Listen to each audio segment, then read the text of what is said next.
ማማ ምንድን ነው ድንብላል? ማማ እንዴት ለምን መጡ? ከዚሁ ምን ሆነሻል? ምን ሆንኩኝ? ተደናገጥሽ እኮ። አዎ ተደናገጥኩ አይደል? ማለት ያው ይመጣሉ ብዬ ስላላሰብኩኝ ነው። እንዴ እና አቅፈሽ ሰላም አትይኝም እንዴ? እሎታለሁ። ያው ዕቃ ስለያዝኩ ነው። ደህና ከርመዋል ግን? እግዚአብሔር ይመስገን። ወዴት እየሄድሽ ነበር ግን? የትም እዚሁ ማለት እዚሁ ዝም ብዬ ነው። ወዴት ሄድኩኝ? ከቤት ልትወጪ አልነበር? አዎ እሱማ ነበር። እና ወዴት ነው የምትሄጂው? እኔ እንጃ። እንደውም ምን አውቄ። ወዴት ነበር? ልጅቷ ጤና የላትም እንዴ? ወንዝ ነገር የለም እንዴ? አንቺ ትቀልጃለሽ። አዲስ አበባ ደግሞ ወንዝ አለን። እኔ ምን አውቃለሁ። ሰውም ቢሆን እንጠይቃለን፣ ሳሙናም ደግሞ እንገዛለን። ካልሽሽ ልጨርስና እናወራባለን።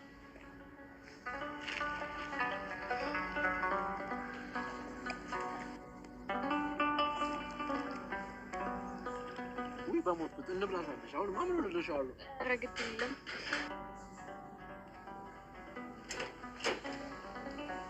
እንዴ? ወይ ሜላትዬ ልጄ መጥተሻል? እንደት ነሽ? ልመሪ ደህና ወይ ማይ? በቃ ያንቺ ነገር ሳትናገሪ ከች ነው ወገ እሷ ክብ ነኝ እንዴ? ግን ፊትሽን አይተሽዋል? የደስታ እኮ ነው የሚመስለው። ወይኔ አያቴ ትቀልጅብኛለሽ አይደል? ምን ላድርግ ብለሽ ነው የኔ ልጅ? እንደዚህ ካልሆነ እኮ አይሆንም ብዬ ነው። ግን ምን ሆነሻል? ፊትሽ ላይ ስሜትሽ ጥሩ አይደለም። አንቺ ከጠፋሽ በኋላ ሜላት የሸጠችው ቤት እኮ ትዝ ብሎኝ ነው እንዲህ በሆነው። እንዴት? ስንት መስዋዕትነት የከፈልኩበትን ቤት ሽጣ እንደገና ደግሞ የመፈናፈኛ የሌለው ቤት ገዛች አይደል? ምን ታድርግ? አማዬ እኮ የሰፈር ወሬ አላስቀምጥ ብሏት ነው ቤቷን የሸጠችው። እስኪ ተይኝ እናቴ፣ እንዴት አይነት ቤት መሰለሽ! የግቢው ስፋት ብታይ አያቴ። ሰላም ለእናንተ ይሁን ውድ ቤተሰቦቻችን፣ ሰላም ናችሁ? ብዛ እንኳን ወደ ቻናላችሁ በደህና መጣችሁ። ዛሬም በተለመደ ሰዓት ኖላዊን ይዘንላችሁ መጥተናል። ኖላዊ ድራማ ክፍል 112 ላይ ደርሷል። በዛሬው ክፍል እንግዲህ ወይዘሮ ባዩሽ ከእስር ተፈታለች እና ከእስር በመፈታቷም በጣም ደስ ብሏት የነጻነት አየር እየተነፈሰች ነው። እቃዋን ሁሉ ይዛ ወጥታለች እና ሽጉጡን ግን አልሰጧትም። ሊወስዳትም የመጣው መኪናውን ይዞ አቶ በቃሉ ነው።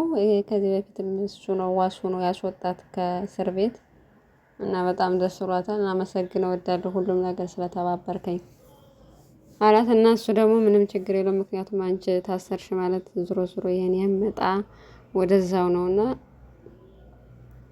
ችግር የለውም ብሎ እንግዲህ ተቀብሏት በጣም ደስ ብሏት ነበር። በመሀል ላይ እስር ቤት ስትሆን ስልኳ ዝግ ነበር። ስልኳን ስትከፍተው የእርግብ ጥሪ ከዚህ በፊት የደወለችላት የላከችላት መልእክት ሁሉ ስልኳን ስትከፍተው ጥሪ እና በጣም ደነገጠች። እንዴ እርግብ እንግዲህ እየታለው አላልክም ነበር ወይ? ለምን እንዴት ነው ስልኳ ክፍት የሆነው? ደውላልኝ ነበር አለችና ገድያታለሁ ብሎ ድርቅ አለ።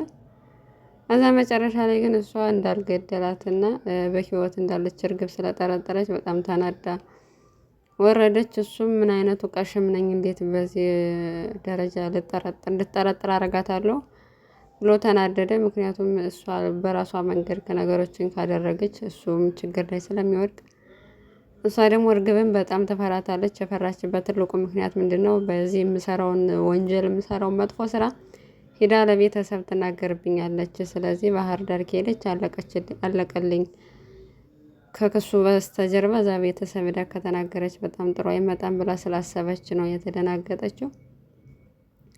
በሌላ በኩል እንግዲህ ድንብላል ድጋሚ ለተምቹ ምግብ ቋጥራ ሰው ማንም ቤት በሌለበት ሰዓት ምግብ ቋጥራ እዛ የተዘጋጀች ነበርና ወይዘሮ ሜላት ስለሌለች እሷ ሳትመጣባት ደርሳ ለመመለስ ግን በሩን ስትከፍት ጠፍታ የነበረችው ወይዘሮ አስቴር መጣችና ወደ ልትሄጂ ነው ስትል በጣም ደንግጣ ተደነባበረች። እናም ምግብ ይዛ እንደ ስላየቻት ሳህኑን ለምንድነው ይዘሽው የምትሄጂው ምንድነው ምናምን ብላ አፋጠጠቻት።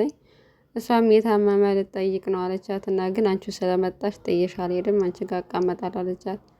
ችግር የለውም ሂጂ የታመመን ጠይቂ፣ ቃሉም የታመሙትን ጠይቁ ስለሚል እኔ ችግር የለውም እጠብቅሻለሁ ሂጂ አለቻት። እና ማስፈቅዳ ሄደች። ወይዘሮ ሜላት አልነበረችም።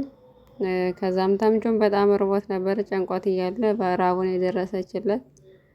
ከዛም ጸጉሩንም ስላልታጠበ ጸጉሩን ውሃ ለምና እንድታጠብ አደረገችው እና ሙሉ ጆጉን ነው የደፋባት ባልዲውን። ድጋሚ ቀርታ አጥባው ምግብ አበልተው ወደ ቤት ተመለሰች ማለት ነው። በዚህም ተምቹ በጣም ደስ ብለዋለች፣ እሷም እንደዛው። እና እንግዲህ በችግሩ ሰዓት ወድቆ ማንም ሰው ኢቭን ጆሮ እንኳን በማይፈልገው ሰዓት በችግሩ ሰዓት የደረሰችለት እሷ በመሆኗ በጣም በቀናነቷ ምኗ እየገዛው እርግብን እያስረሳው ይመስላልና ትዝ እያለችው እያሰባት ነው። በሌላ በኩል ወይዘሮ ሜላት ከዋለችበት ውላ ስትመጣ ወይዘሮ አስቴርን ታገኛታለች እናቷን። እና በጣም ጠፋሽ ሳትናገሪ ለምን መጣሽ ምናምን ብላ ሰላም አለቻት። እና ምግብ አልበላውም ምግብ አቅርቢልኝ ስትላት ድንብላል የለችም እና እንዴት ነው ሳታስፈቅደኝ የሄደችው ይች ልጅ ግን እንዴት ነው የጠገበችው እያለች ድንብላል እየዛተችባት ነበረ። ምክንያቱም ሳታስፈቅዳት ነው የሄደችው። ወይዘሮ ባይሽም ወይዘሮ አስቴርም ተመልሰሽ ነው እሷ ሳትመጣ እሷ ከመጣች ጥሩ አይደለም ብላት ነበረ።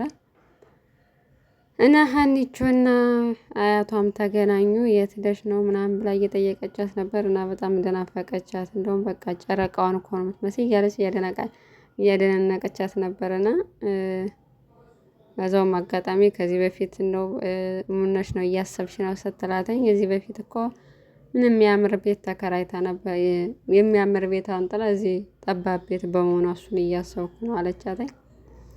እና ወይዘሮ ሜላትን በጣም ተጨንቃ ሀኒቾ ሄዳ አናገረቻትና ሜላት በባዩሽ ጉዳይ በጣም ተጨንቃለች። ምክንያቱም እኔ ከዚህ በኋላ ወስደው ብር አይደለም ወስደው ሀብትሽን አይደለም ከአንቺም ወስደው መስፍንን ነው ስላለች የጥያቄ ሆኖባት ምን ማለት ነው ብላ ጥያቄ እየጠየቀች ነበረ።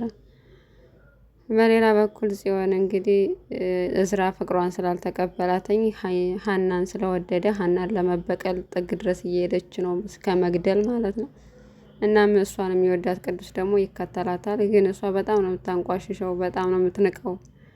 እሱ ግን በፍቅር ሰበብ ድርቅ ብሎ እየቀረባት ነው። እና ይህንን ነገር መጠቀም አለብኝ ለእኔ የሚወደኝን ነገር መጠቀም አለብኝ ብላ ደውላ ጠራችውና እኔን የምትወደኝ ከሆነ ወንድነት ክን አሳየኝ አለችው።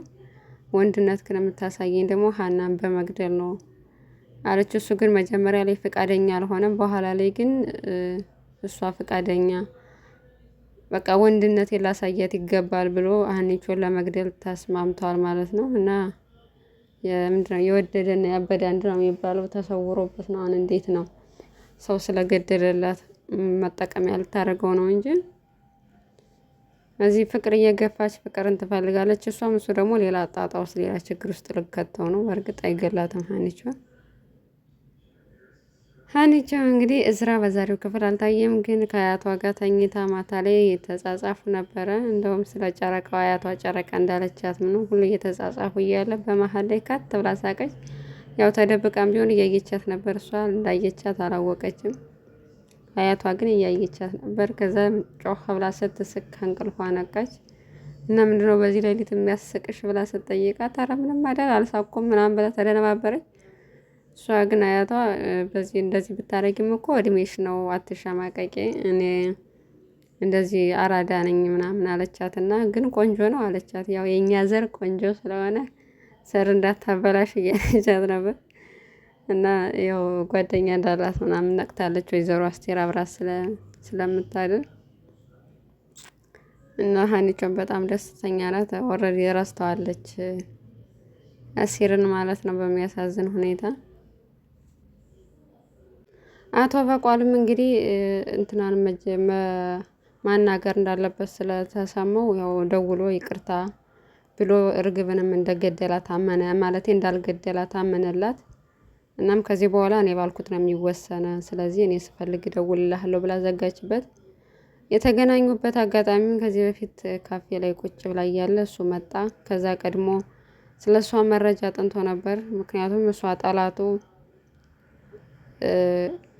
የወይዘሮ ሜላትን ድርጅት እየከሱ የበለጠው ስለመጣ የእሷን ድርጅት እንግዲህ አጥፍቶ ያው የእሱ ድርጅት ከፍሎ እንዲታይለት ስለሚፈልግ እሷን ለመጠቀም ነው የቀረባታኝ። በዛ አማካኝነት ነው እንግዲህ አብሮ ስራ የጀመሩ። ምክንያቱም እሱ ቀድሞ በደካማ ጎን ነው የእሷን ሚስጥር ስለሚያውቅ በዛ ነው ገብቶ